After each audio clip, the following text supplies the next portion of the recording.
इस वीडियो में मैं आपका परिचय मैथ में यूज़ हुए जाने वाले एक बहुत मशहूर फॉर्मूले से कराता हूँ, जिसको अक्सर हम लोग क्वाड्रेटिक फॉर्मूला के नाम से जानते हैं। क्वाड्रेटिक फॉर्मूला क्वाड्रेटिक फॉर्मूला के नाम से ये जाना जाता है। इस वीडियो में हम ये देखेंगे कि क्वाड्रेटिक फॉर्मूला होता क्या है और उसे कैसे हम यूज़ कर सकते हैं क्वाड्रेटिक इक्वेशंस के रूट निकालने के लिए। जाहिर सी बात है, ये क्वाड्रेटिक फॉर्मूला है तो उसका यूज़ हम क्वाड्रेटिक इक्वेशंस के लिए करेंगे, लेकिन वो क्या है, उसको कैसे अप्लाई किया जाता है, ये सारी चीज़ें हम इस वीडियो में देखते हैं। तो जैसे मान लेते हैं कि हमारे पास एक स्टैंडर्ड क्वाड्रेटिक इक्वेशन है, A X square plus B X plus C equal to, इसको ज़ीरो के बराबर कर देते हैं, इक्वल टू ज़ीरो। ए है ये एक्स स्क्वायर का कोफिशिएंट, बी है ये एक्स का कोफिशिएंट और सी है वो एक्स की पावर ज़ीरो का कोफिशिएंट, या फिर इसको बोल सकते हैं कि ये सी हमारा कांस्टेंट टर्म है। अब क्वाड्रेटिक फॉर्मूला हमसे बोलता है कि अगर हमें इसके रूट्स पता करने हैं, यानी कि वो x की वैल्यू पता करनी है जो कि इस क्वाड्रेटिक एक्सप्रेशन को ज़ीरो के बराबर कर दे, तो उसकी वैल्यूज़ हम डायरेक्टली लिख सकते हैं माइनस ऑफ b प्लस या minus square root of b square minus 4ac, इस पूरे का स्क्वायर रूट, और ये पूरा न्यूमरेटर डिवाइडेड बाय 2a। ये जो एक्सप्रेशन है यहाँ पे, ये हमें बताता है कि अगर हम इसमें ये कॉरेस्पॉन्डिंग वैल्यूज रख देंगे a b और c के, तो यहाँ से हमें दो वैल्यूज मिलेगी, एक प्लस के साथ एक माइनस के साथ। तो वो जो दोनों x के वैल्यूज होंगे, वो जब हम इस एक्सप्रेशन में यहाँ डालेंगे, इस क्वाड्रेटिक एक्सप्रेशन में डालेंगे, तो इस एक्सप्रेशन की वैल्यू ज़ीरो के बराबर हो जाएगी। इस एक्सप्रेशन को ही, इस फॉर्मूले को ही हम लोग क्वाड्रेटिक फॉर्मूला बोल देते हैं। अब इसे डिराइव कैसे किया जाता है, तो ये हम आने वाले वीडियो में देखेंगे। और अगर आप कंप्लीशन ऑफ स्क्वायर मेथड अच्छे से समझ चुके हैं पिछले वीडियोस में, तब इसको डिराइव करना ज़्यादा मुश्किल बात नहीं है। हम सेम उसी लॉजिक से हम इसको एक परफेक्ट स्क्वायर बनाएंगे और फिर दोनों साइड स्क्वायर रूट लेके, पॉजिटिव और नेगेटिव स्क्वायर रूट लेके, फिर x की ये वैल्यू पता कर लेंगे, और जब हम वो करेंगे तो डायरेक्टली हमें ये रिजल्ट मिल जाएगा। लेकिन खैर, उस पर हम बाद में आएंगे। अभी पहले हम ये देखते हैं कि आखिर इस रिजल्ट को, जो कि पहली बार देखने में थोड़ा भयानक लग रहा है, लेकिन जैसे जैसे आप इसे प्रैक्टिस करेंगे तो आपको लगेगा कि ये उतनी भी मुश्किल चीज़ नहीं है याद रखने के लिए। अक्सर मैं आपसे ये नहीं बोलूँगा कि किसी भी फॉर्मूले को याद रखें, लेकिन ये क्वाड्रेटिक फॉर्मूले की बात ही कुछ अलग है। ये अक्सर हमारे काम आता है जब हम इस दिए हुए एक्सप्रेशन को फैक्टराइज करने में हमें मुश्किल होती है, तब हम वहाँ पे डायरेक्टली क्वाड्रेटिक फॉर्मूला का यूज़ करके फटाक से इसका रूट्स निकाल सकते हैं, वो वैल्यूज़ निकाल सकते हैं जो इसे सेटिस्फाई करेंगी। एक एग्जाम्पल जैसे यहाँ पे लेते हैं। मान लीजिए कि हमारे पास एक क्वाड्रेटिक एक्सप्रेशन है, x square plus 4x minus 21। अब इसके हमें रूट्स निकालने हैं, यानी कि वो x वैल्यूज पता करनी है जिसकी वजह से इस एक्सप्रेशन की वैल्यू ज़ीरो के बराबर हो जाए। तो इसमें चलिए हम क्वाड्रेटिक फॉर्मूला ये लगाते हैं और इस रूट्स को फाइंड करने की कोशिश करते हैं। तो पहले तो हम यहाँ लिखते हैं कि ये a b और c। उससे पहले हम ये चेक करते हैं कि क्या ये स्टैंडर्ड फॉर्म में है। तो बिल्कुल, हमने इसको A X square plus B X plus C equal to zero, इस फॉर्म में ये पहले से दिया हुआ था, तो हमें कुछ चेंज करने की ज़रूरत नहीं है। यहाँ पे हमारे a की वैल्यू है 1, ये जो एक्स स्क्वायर का कोफिशिएंट है ये 1 टाइम्स एक्स स्क्वायर, तो a हो गया हमारा 1। b की वैल्यू हो जाएगी 4, जो कि x का कोफिशिएंट होगा, b हो जाएगा 4, और c जो कि कांस्टेंट टर्म है वो हो जाएगा नेगेटिव 21। ध्यान रहे, हम साइन के साथ लेंगे। अगर यहाँ पे नेगेटिव 4 होता तब हम b की वैल्यू नेगेटिव 4 हो जाती। जो भी इसका साइन है, ये पूरा टर्म c की वैल्यू हो जाएगी। तो एक बार हमने a, b और c की वैल्यू यहाँ पे लिख ली। अब हम इन वैल्यूज़ को इस क्वाड्रेटिक फॉर्मूला में डालते हैं। तो ये हो जाएगा नेगेटिव ऑफ b, यानी कि माइनस ऑफ, ये माइनस तो जो कहते हो आ गया, b है हमारा 4 के बराबर, तो माइनस ऑफ 4 प्लस और माइनस, ये दोनों हमने यहाँ डाल दिया।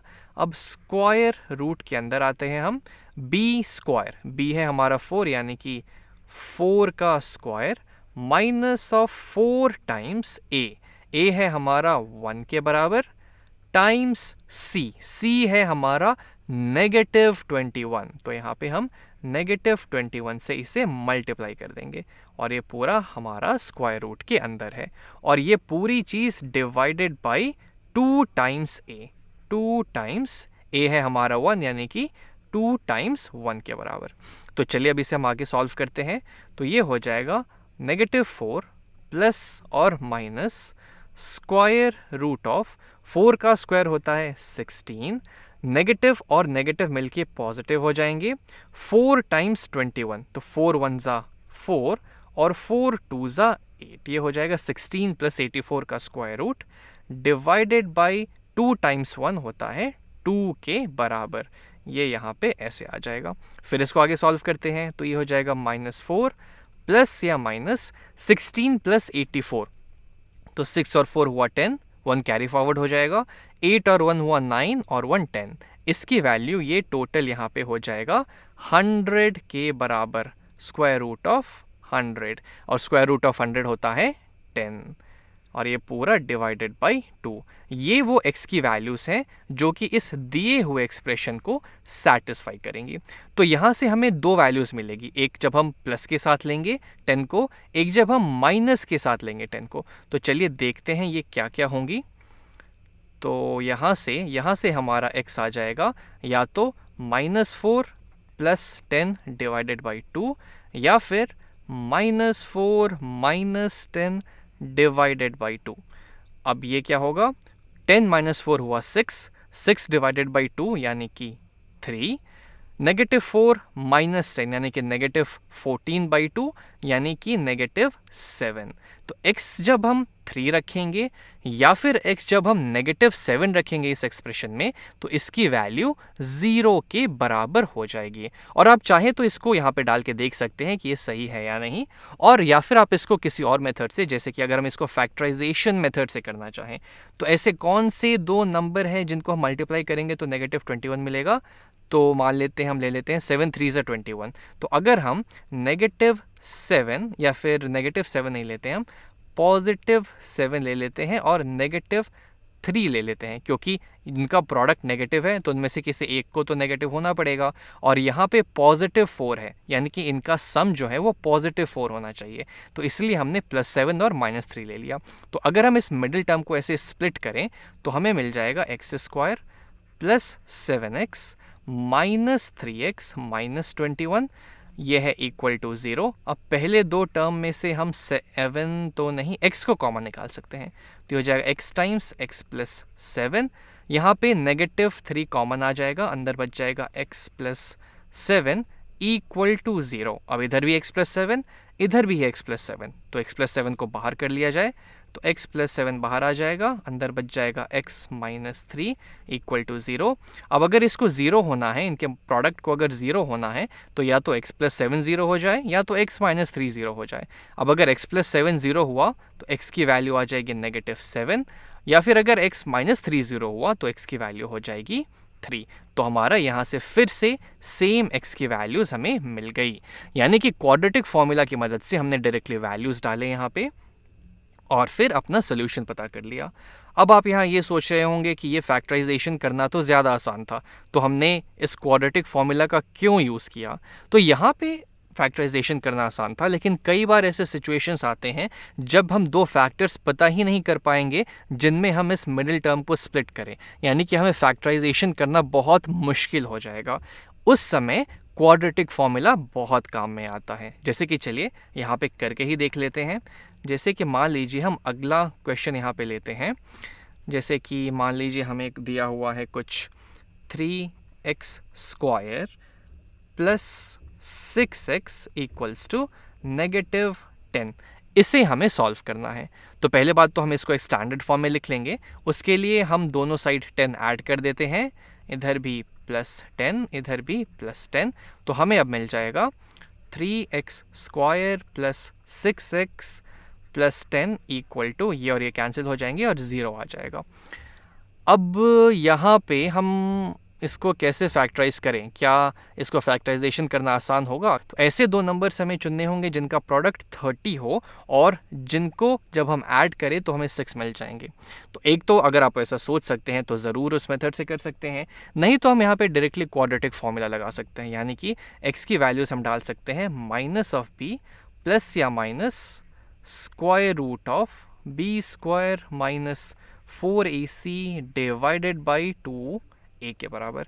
यहाँ पे a है हमारा 3, b है हमारा 6 और c है ये कांस्टेंट टर्म 10। तो चलिए ये वैल्यूज़ यहाँ पे डाल के देखते हैं हमें क्या मिलता है।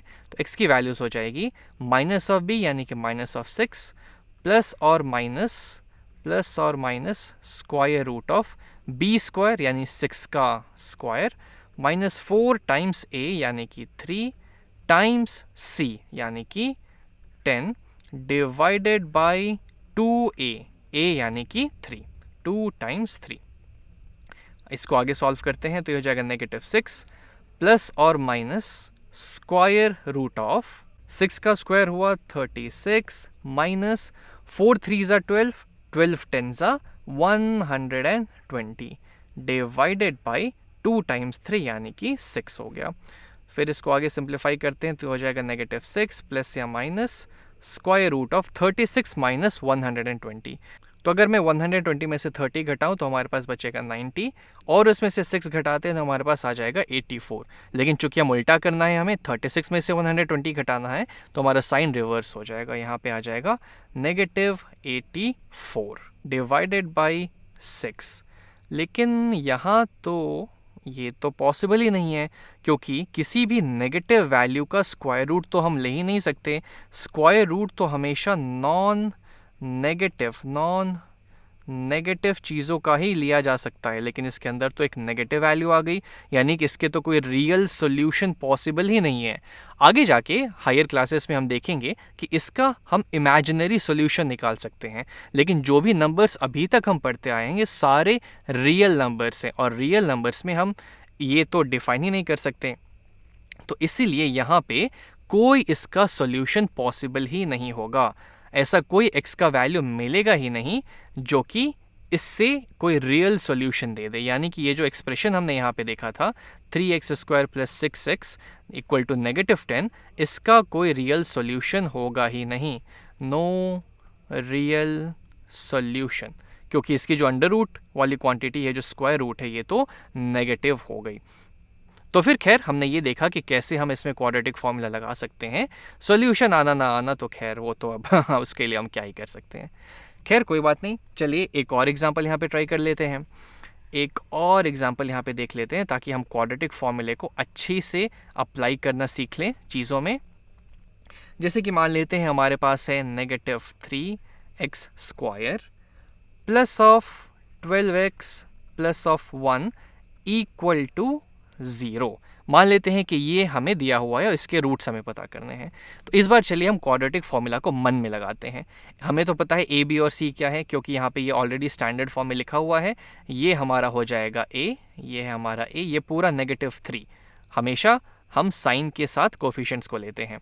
तो ये हो जाएगा हमारा a, पॉजिटिव 12 ये हमारा हो जाएगा b और पॉजिटिव 1 ये हो जाएगा c। तो अगर हम इसमें क्वाड्रेटिक फॉर्मूला लगाएं तो x की वैल्यू हो जाएगी माइनस ऑफ b यानी कि माइनस ऑफ 12 प्लस या minus square root of b square यानी कि 12 का स्क्वायर माइनस 4 टाइम्स a यानी कि 4 टाइम्स नेगेटिव 3 टाइम्स c यानी कि 1, इस पूरे का square root divided by 2 times a, 2 times negative 3। चलिए इसको आगे सॉल्व किया जाए तो ये हो जाएगा नेगेटिव 12 प्लस या माइनस स्क्वायर रूट ऑफ 12 का स्क्वायर होता है 144।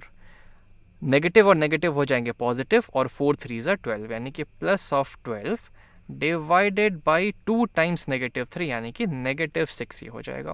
फिर ये आगे हमें दे देगा नेगेटिव 12 प्लस या minus square root of 144 plus 12, तो 144 प्लस 10 होता है 154 प्लस 2 यानी कि 156 डिवाइडेड बाई नेगेटिव 6। चलिए इसको आगे हम सॉल्व करते हैं। तो स्क्वायर रूट ऑफ 156 क्या होगा?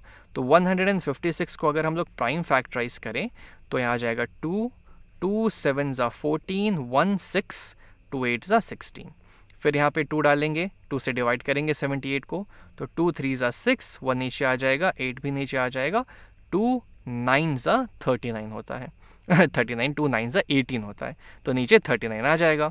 अब इसको हम 3 से डिवाइड कर सकते हैं, तो ये हो जाएगा 1 और ये हो जाएगा 3, 13। तो 156 को लिखा जा सकता है 2 टाइम्स 2 टाइम्स 3 टाइम्स 13। तो स्क्वायर रूट ऑफ 156 हो जाएगा स्क्वायर रूट ऑफ ये। तो यहाँ से हम 2 के स्क्वायर को इसको बाहर कर सकते हैं। तो 2 का स्क्वायर जब बाहर आएगा तो ये हो जाएगा 2 और अंदर बच जाएगा स्क्वायर रूट ऑफ 3 टाइम्स 13 यानी कि 39। तो ये हमें यहाँ पे दे देगा -12 प्लस या minus 2 times square root of 39 divided by -6। यहाँ पे ये वैल्यू मिल गई। इसको थोड़ा सा आगे और सिंप्लीफाई करते हैं तो x की वैल्यूज़ यहाँ से हमें मिल जाएगी। एक x की वैल्यू होगी x equal to -12 plus of 2 square root of 39 divided by -6 और दूसरी x की वैल्यू होगी -12 minus of 2 square root of 39 divided by -6। अब ऊपर और नीचे 2 मुझे कॉमन फैक्टर लग रहा है, तो 2 से ऊपर नीचे डिवाइड कर देते हैं, तो हमें मिल जाएगा -6 plus square root of 39 divided by -3। और यहाँ पे अगर हम ऊपर नीचे 3 से डिवाइड कर दें, 3 से नहीं 2 से डिवाइड कर दें, तो ये हो जाएगा -6 minus square root of 39 divided by -3। यहाँ तो नेगेटिव भी ऊपर नीचे कॉमन है, तो ऊपर नीचे हम -1 से मल्टीप्लाई कर देते हैं, तो ये हो जाएगा +6 प्लस ऑफ √39 डिवाइडेड बाई +3। ऊपर नीचे जैसे ही हम -1 से मल्टीप्लाई करेंगे, तो इसको हटा देते हैं, ये ठीक है, ये हो गया इसका फाइनल फॉर्म। उसी तरीके से यहाँ पे अगर हमें डिनोमिनेटर से नेगेटिव साइन हटाना है, तो ऊपर नीचे हम -1 से मल्टीप्लाई कर देते हैं, तो -1 टाइम्स -6 हो जाएगा +6, -1 टाइम्स +39 यहाँ पे एक माइनस दे देगा, और -1 टाइम्स -3 हमें +3 दे देगा। तो ये हो जाएगा 6 माइनस √39 डिवाइडेड बाई 3। तो ये दोनों x की वैल्यूज़ आ गई हमारे पास, जो कि दिए हुए इक्वेशन को, ये जो दिया हुआ इक्वेशन था -3x² plus 12x plus 1 equal to 0, इसको सैटिस्फाई करेंगी। हालांकि ये थोड़ा सा अजीब दिख रहा है क्योंकि इरेशनल वैल्यू है, लेकिन यही इसके रूट्स होंगे। और इसका एक रफ एस्टिमेट कर सकते हैं कि इसकी वैल्यू क्या होगी। तो √39, अगर मैं 6 का स्क्वायर करता हूँ तो 36 पे पहुँचता है, तो इसकी वैल्यू कुछ 6 पॉइंट समथिंग होगी। तो 6 minus 6 point something divided by 3, तो 6 माइनस 6 पॉइंट समथिंग कुछ नेगेटिव ऑफ 0 पॉइंट समथिंग होगा डिवाइडेड बाई 3, यानी कि ये बहुत क्लोज होगा ज़ीरो के बहुत पास होगा। और ये वैल्यू होगी 6 पॉइंट समथिंग प्लस 6 यानी कि 12 पॉइंट समथिंग डिवाइडेड बाई 3 यानी कि 4 पॉइंट समथिंग, ये 4 के आसपास होगा।